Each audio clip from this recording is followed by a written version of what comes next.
Hi, I'm Miles from CarpSchool and I'm going to show you the perfect pellet rig. It's great for when those carp get really wary of boilies.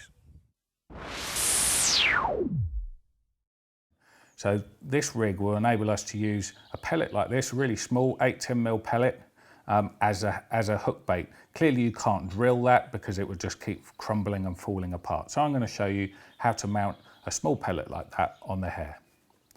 First of all, we're going to tie a lasso in this hook link.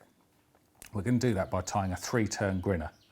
So have 2 or 3 inches of hook link coming out from your fingers, that's the tag end, and create a small loop hanging down with the tag end closest towards you. Then I take my finger, whatever this one is, the ring finger but on the right hand, and I just pull some of that hook link material back up into my hand there.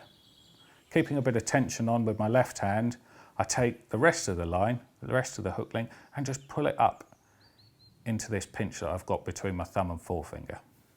Now we're going to take this tag end round 3 times to create a grinner. So it's going to be 1, 2,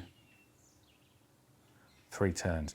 Now the reason we don't do any more is there's no strength in this, it's simply so that we can lasso our pellet on. So I've just pulled that down nice and tight. Now here I leave a little bit of a tag end because we're going to be able to open and close this knot up. And if we cut it a bit too short, then sometimes the knot can come undone. So leave a little tag end, probably only a couple of mil, but that can help. Now you can see there that that slides right on down and is lassoing around my finger. And we're just going to pop it around the outside of the pellet like so, and you just pull it on down. And there you have, nice and neatly, a pellet mounted on the end. So to create a hair, if you like. Okay, that can be opened up, like so, and you can just change the bait as you need to. Put a new one in, so on. No baiting needles, nothing. Nice and simple. You can see there that I've rubbed that around the pellet a couple of times and the oils have absorbed into the hook link and almost disappear. It's pretty good. Okay, we now need to add a small piece of silicone that I'm going to use to make sure that the hair leaves the shank of the hook in just the right place. Now with mono, you can just slide the end of the hook link up inside the silicone. Well, that's pretty difficult with a supple piece of braid. So what I do is I cut my piece of silicone like so, and I cut a short length off and I slide it onto a small splicing needle like this. I then fold my hook link over the splicing needle and then just slide the piece of silicone on, and there you have your silicone nicely sitting on the hook link, and slide that down towards the pellet. Take your chosen hook. Here I've got a nice small size 10 hook, and be really careful here to make sure that you pull the braid over your finger so that you're exposing as big a hole in this silicone as possible. Because remember, when you push this hook through, push the hook point through, you don't want to be catching that braid in any way. So with a bit of practice, you'll be able to simply slide your hook point through the silicone and turn it on round. I like my hair to leave the bend of the shank or the bend of the hook just about there, leaving almost a centimetre between the silicone and the hook bait.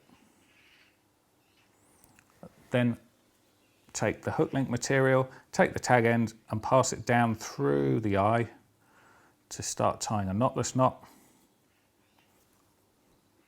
Remember, you want to be going down through the eye towards the point of the hook, like so. So it's exiting through like that. Make sure the hair's just the right length, hold it all in place. Make sure you take the wraps of the knotless knot around the back of the hook, not around the near side. Make sure you go around the back once, twice, 3, 4, 5, 6, 7, 8. I then hold that in the pinch there to make sure those wraps don't come undone, and then take the tag end and push it back down through the eye of the hook, again towards the point, to finish off the knotless knot, like so. You could fish it in that way, but I like to add a piece of silicone, sorry, not silicone, shrink tube, to create a nice angle where the hook link material leaves the eye of the hook. And I cut off 1 centimetre of this small bore shrink tube that then you slide down the hook link, down towards the hook, and I'm just going to push it over the top of the eye of the hook. It's going to cover some of the rolls of the knotless knot, and it's going to stick out past the eye like so. We're then going to take that to the kettle and steam it over the nozzle of the kettle, making sure that none of the flames licking up from the stove or so on touch the hook link material and can damage it.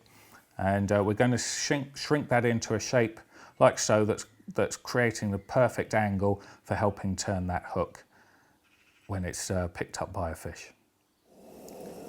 Okay, so over the steam of a kettle, we're going to shrink the shrink tube, pulling it down at an angle like that, making sure it's dead in line with the point. You don't want to be off at an angle one way or the other, making a reverse, or otherwise it's got to be in line with the point. An angle, nice angle like that. Hold it down, make sure the shrink tube shrinks all the way down.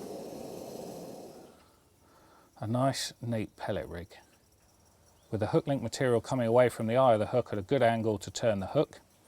You can then fish that with a great little PVA bag of pellets, and this is one of my favourite stalking rigs for just lowering in the edge, or can be fished out into open water with a spod mix of pellet and maybe hemp as well. That is an absolutely fantastic pellet rig.